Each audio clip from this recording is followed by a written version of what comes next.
The sharp voice of a young man pierced the Friday night clamor at O'Malley's pub in Charlotte, North Carolina. "How can that stunning woman be with that elderly guy?" "My name's Ray Emerson, and I'm 54 years old. 2 decades in the Marines honed my ability to spot trouble before it escalates." 3 college students had been watching my wife Alice and me for the past hour, murmuring and gesturing from their corner booth. Alice gripped my hand beneath the table. She's 49, though people often mistake her for being in her mid-30s. Tonight, she wore a sapphire dress that highlighted her eyes, her auburn hair reflecting the bar's glow. After 26 years of marriage, she still leaves me speechless. "Ready to leave, darling?" I asked, my tone calm and composed. As we passed their table, the loudest of the trio, a blonde kid with a backward baseball cap, stood up. His 2 companions stood close, as if they were part of some grand procession. The blonde, dressed in a University of North Carolina hoodie, probably weighed 160 pounds at most. "Seriously, though," he declared, loud enough for the bar to hear, "what's a lady like her doing with a guy like you?" I halted. Alice's hold on my arm grew firmer. I noticed other patrons turning to watch from the corner of my eye. The bartender, a seasoned man named Pete, glanced up from cleaning glasses. "She probably changes his diapers," the second kid added, this one bulkier, sporting a high school Letterman jacket. "Come on, gorgeous, we'll show you what young guys can do." The third, a lanky kid with oily hair, blocked our path to the exit. "Yeah, Grandpa probably can't even perform anymore." I studied them closely. Soft hands, designer jeans, kids who'd never thrown a serious punch, just watched too many action films and thought they were tough. "Sure thing, kid," I said, nodding slowly. Alice knew that tone well.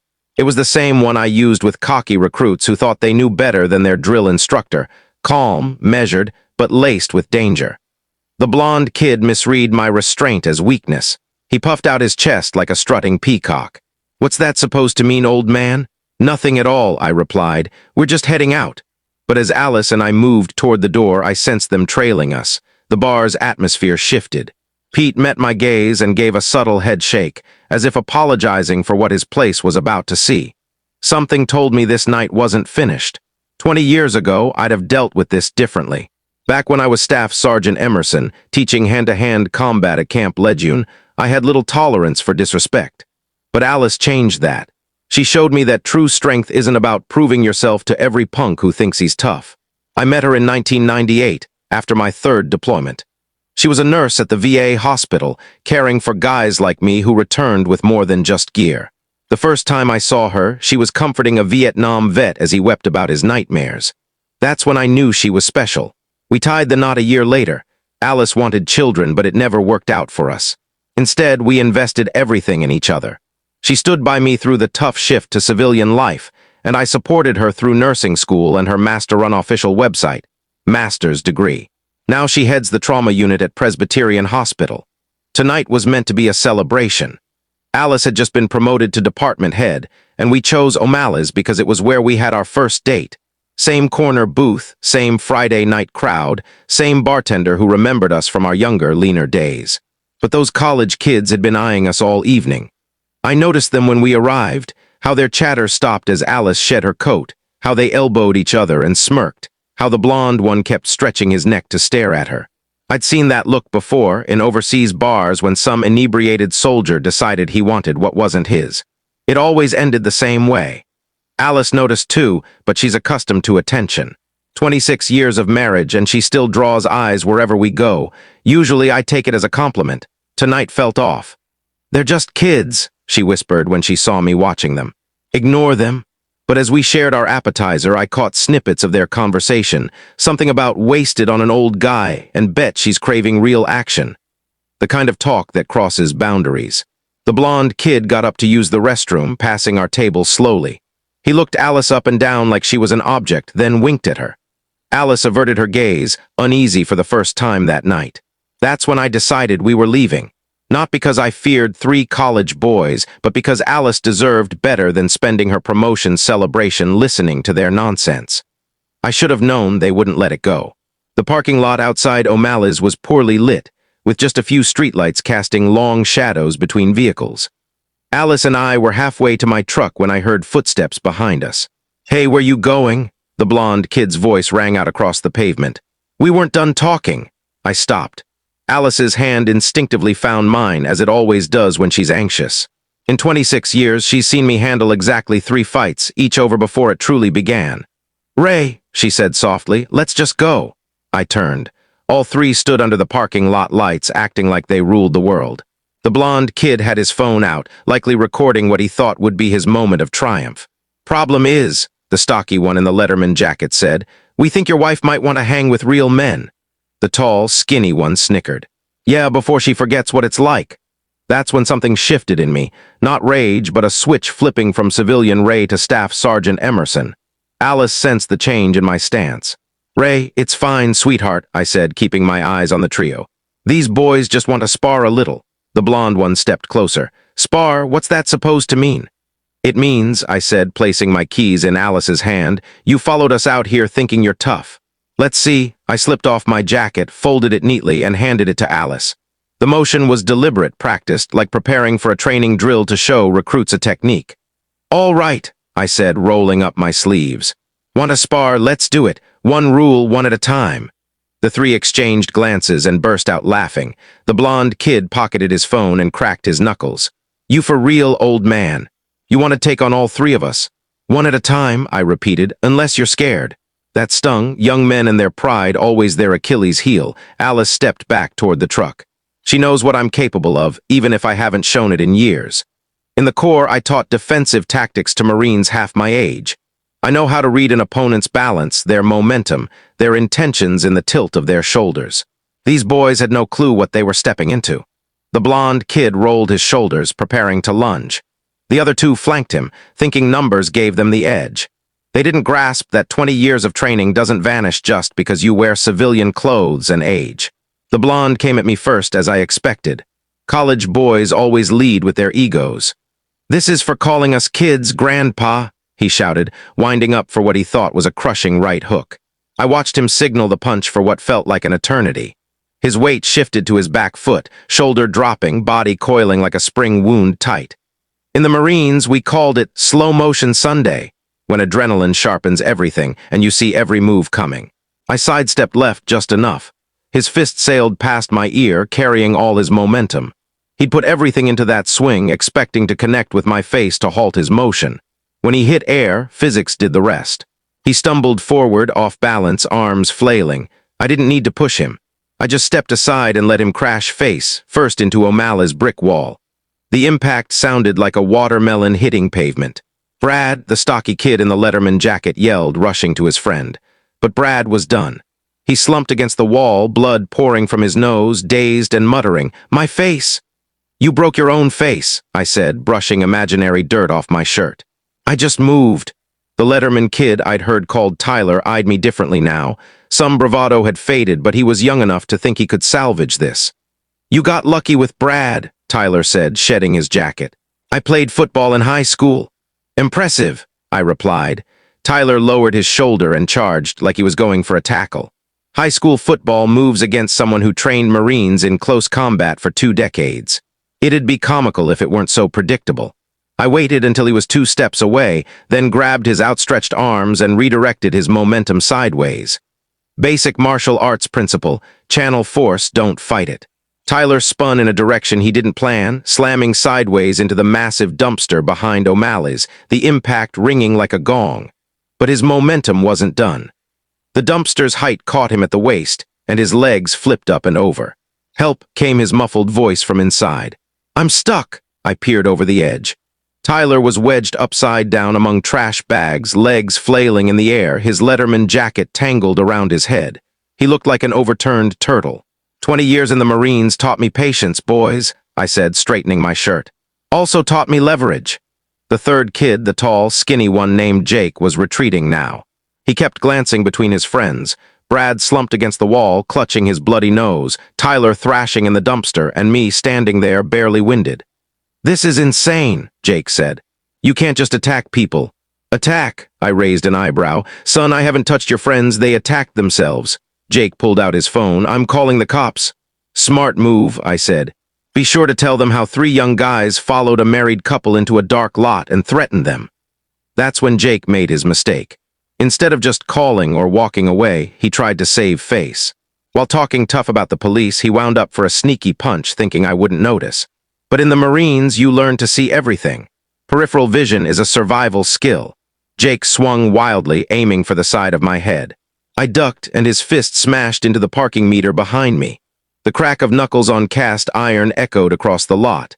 Jake let out a piercing scream that could have woken the whole town. He clutched his hand, tears streaming down his face. "My hand," he wailed. "You broke my hand. You broke your own hand," I said like I was explaining to a recruit. I ducked. "You punched a meter." By now, people were spilling out of O'Malley's to see the commotion. Pete stood in the doorway, shaking his head. A few patrons had phones out, filming the aftermath. Brad was still against the wall, blood staining his UNC hoodie, looking like he'd fought a heavyweight champ. Tyler was still upside down in the dumpster, his struggles weakening as he tired. Jake sat on the asphalt, cradling his hand and sobbing. "Someone call an ambulance," Jake begged the growing crowd. "Already did," said a woman I recognized from the bar. As Alice handed me my jacket, her eyes held that look. Like she was seeing the Marine she met 27 years ago, not the insurance adjuster who frets over lawns and retirement plans. "You okay, darling?" I asked, slipping into my jacket. "Perfect," she said, linking her arm with mine. That's when Jake made a final desperate move. "He attacked us," he shouted to the crowd. "This old guy assaulted 3 college students?" Pete stepped forward. "Son, I saw it all through the window. You 3 followed this couple out here and started trouble. This man didn't throw a single punch." "Exactly," said the woman who'd called the ambulance. "I recorded it all. These boys attacked themselves trying to fight someone who clearly knew his stuff." Jake's face paled as he realized his story wouldn't hold up. "But he must have done something." "He moved," Pete said simply. "You boys did the damage to yourselves." Sirens grew louder, ambulance and police by the sound. Alice squeezed my arm. "We should stay and give a statement." "Planned on it," I said. The truth was hitting the kids hard.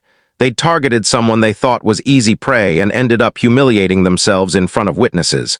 Worse, it was all on video. Tyler finally climbed out of the dumpster, his Letterman jacket ruined, reeking of rot and shame. "This isn't over," Brad mumbled through swollen lips, but there was no weight behind it. "It's over," I said. "It was over before it began." The ambulance arrived, followed by 2 police cruisers. As EMTs tended to the kids, I could see them realizing they'd have to explain to parents, friends, and professors how they got taken down by a 54-year-old who never hit them. Alice was right. This wasn't how we'd planned our celebration, but somehow it felt fitting. Officer Patricia Williams took our statements while her partner, Officer Davidson, handled the students. I'd known Pat for years through veteran support groups at Alice's hospital. She listened to my account with professional curiosity, occasionally glancing at the witness videos. "So, to clarify," Pat said, checking her notes, "they followed you into the lot, made verbal threats, and then injured themselves trying to attack you." "That's right," I said. "I used their momentum against them. Basic defensive tactics." "Defensive tactics," Pat repeated, jotting it down. "From your military service, 20 years Marines," I confirmed. "Staff Sergeant, retired." Alice stood beside me, her pride evident in the way she squeezed my hand with each answer. By the ambulance, the kids were being patched up. Brad needed stitches on his nose and forehead. Jake's hand was likely shattered, judging by the swelling. Tyler was physically fine but smelled like garbage and carried his wounded pride. "Their stories don't line up with the witnesses," Officer Davidson said, approaching us. "How so?" Pat asked. "They're claiming Mr. Emerson attacked first," Davidson said. "But 3 separate videos show them following the couple and starting the confrontation." I wasn't surprised. Young men caught in embarrassing situations always rewrite the narrative. "They also insist he hit them somehow," Davidson added. "They can't accept they hurt themselves," Pete approached. "Officers, I've been bartending 30 years, seen every kind of brawl. This wasn't a fight. 3 drunk kids picked on someone they thought was easy and got a lesson in physics." EMTs were loading Jake into the ambulance, his hand in a temporary splint. Brad refused transport but looked like he'd been hit by a freight train. Tyler was being questioned by a 3rd officer. "Are we free to go?" Alice asked. Pat nodded. "We have your info if we need more, but this looks clear-cut. 3 intoxicated individuals harassed a couple and hurt themselves attempting assault." As we walked to my truck, I heard Jake on his phone, likely with his parents. "Mom, you don't get it," he was saying. "This old guy was some kind of martial arts master. He destroyed us without trying." Alice chuckled. "Martial arts master?" Close enough, I said, opening her door. As I started the engine, Tyler passed our truck, still stinking of garbage, his ruined jacket over his arm. He looked at me through the windshield with a mix of respect and fear. Brad leaned against a friend's car, holding tissues to his bleeding nose, talking fast on his phone, gesturing toward me every few words. They'll remember this night forever, Alice said as we pulled out. Good, I said. Maybe they'll think twice before harassing someone. But I sensed their consequences were just beginning. 2 weeks later, Alice showed me a video on her phone during breakfast. You've got to see this, she said, stifling laughter. The clip had over 2 million views across social media. Someone had stitched the 3 witness videos into one, with slow-motion replays and commentary. The title read, 3 college bros schooled by Marine grandpa without a single punch. I watched myself sidestep as Brad crashed into the wall. Tyler's dumpster dive played in slow motion with dramatic music. Jake's parking meter punch echoed, his scream frozen in shocked frames. It's everywhere, Alice said, scrolling through comments on Twitter, Instagram, TikTok. Someone made it a meme. The comments were ruthless. Imagine getting beaten by physics. These guys thought they were tough. That Marine didn't even sweat. The real fallout went deeper. Alice heard through hospital connections that UNC students had identified the trio. Their names, fraternity ties, and social media were public. The university launched a disciplinary probe after the video went viral, citing harm to its reputation. Brad and Tyler faced potential suspension. Jake, already on academic probation, was nearing expulsion. Their fraternity suspended them pending the university's ruling, distancing itself from the trio they'd once emboldened. Look at this, Alice said, showing a comment from someone who knew them. These guys acted like they owned campus. Now they're laughingstocks. The viral video became a case study in consequences. Campus security offices statewide used it in harassment and assault presentations. Self-defense instructors showed it to demonstrate neutralizing threats without violence. 3 young men who'd aimed to humiliate an older couple gave the internet weeks of entertainment at their expense. 6 months later, Alice and I returned to O'Malley's for our anniversary. Pete greeted us with a grin. The famous couple, he announced. Free drinks for our local legends. Our corner booth was now the Emerson table, with a plaque reading, where respect was earned and lessons learned. Over dinner, Alice shared updates on the trio from her hospital network. Brad transferred schools after his fraternity expelled him. His facial scars from the wall required plastic surgery, a permanent reminder. Tyler dropped out after losing his football scholarship, his parents mortified by the video's spread. He worked at a grocery store, rebuilding his reputation. Jake faced the worst. His shattered hand needed multiple surgeries and therapy, ending his baseball dreams. Combined with expulsion, he lost his athletic and academic futures. Do you ever feel bad for them? Alice asked, slicing her salmon. I considered it watching the Friday night crowd, couples, families, older folks like us. They made their choices, I said. Actions have consequences. I just helped them learn that faster. Alice smiled, raising her wine glass. To consequences. To consequences, I echoed. As we left, I held the door for Alice, watching her step into the lot where 3 young men learned a brutal lesson. The streetlights cast the same shadows, but the air felt calmer. Brad, Tyler, and Jake learned respect isn't owed, it's earned. Their public shaming followed them across social media and into their lives, costing friendships, opportunities, and status. The viral video became a permanent record of their poor judgment, searchable by employers and future partners. Their victim narrative collapsed against witness accounts and video evidence, leaving them with physical scars and lost credibility. They learned some mistakes echo far beyond the moment, and 20 seconds of bad choices can reshape futures. Sometimes, the best victories are won without a single punch.